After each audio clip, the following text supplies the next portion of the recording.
George Reeves, again, George Reeves, audit, case file 71. The Varnish of Depression. June 16, 1959, 1:30 a.m. Benedict Cannon. The world woke up to the news that Superman was dead.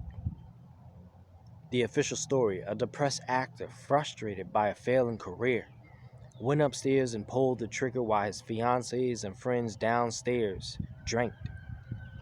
This is the Varnish, but in case file 71, we don't listen to stories. We audit the architecture of the act. If physics don't work, the story is a lie. Point 2.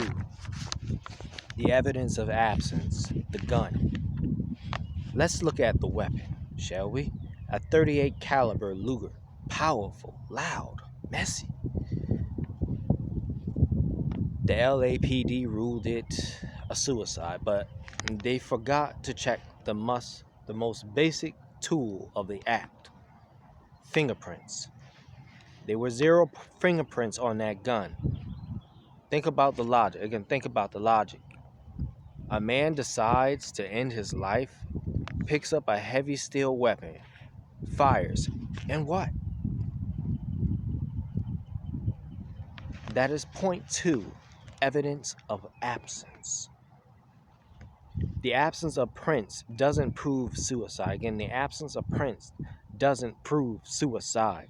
It proves a staged scene. Point 3. Point 3. The architecture of the room, the shell casing. Now look at the casing. When a Luger fires, it ejects the shell to the right and slightly back. George Reeves was found lying on his back on the bed. So where was the casting? It was underneath his body.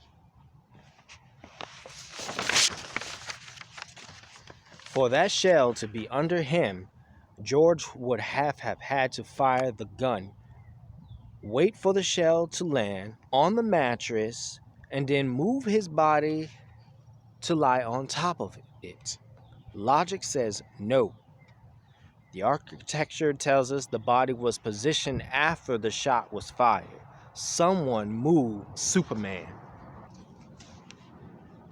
Point 4. The Varnish. Leonore Lemmon. Let's talk about the witnesses. Leonore Lemmon and the guests downstairs. Before the shot even rang out, Leonore told guests he is going upstairs to shoot himself. Then after the bang, she said, "See, I told you." That is point 4, the Varnish. You are hearing a script being read in real time.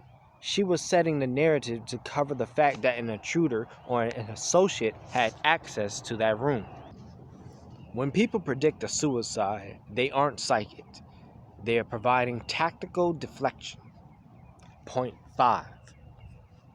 Human nature. Human nature, we finally look at the man, George Reeves, was a figure in Hollywood. He had a wedding planned for 3 days later. He had a house party full of people. Human nature tells us that a man who cares about his image doesn't choose a crowded house, who cares about his image, and doesn't choose a house full of people for a messy exit unless he's being forced. So when you combine the lack of powder burns on his hands with the angle of the bullet in the ceiling, the verdict is clear. The conclusion? The LAPD closed this case in a week because the varnish of a depressed actor was easier to sell than a Hollywood hit. But logic doesn't care about convenience. No prints, wrong shell placement, and a predicted death? This wasn't a suicide, it was an execution. This is case file 71.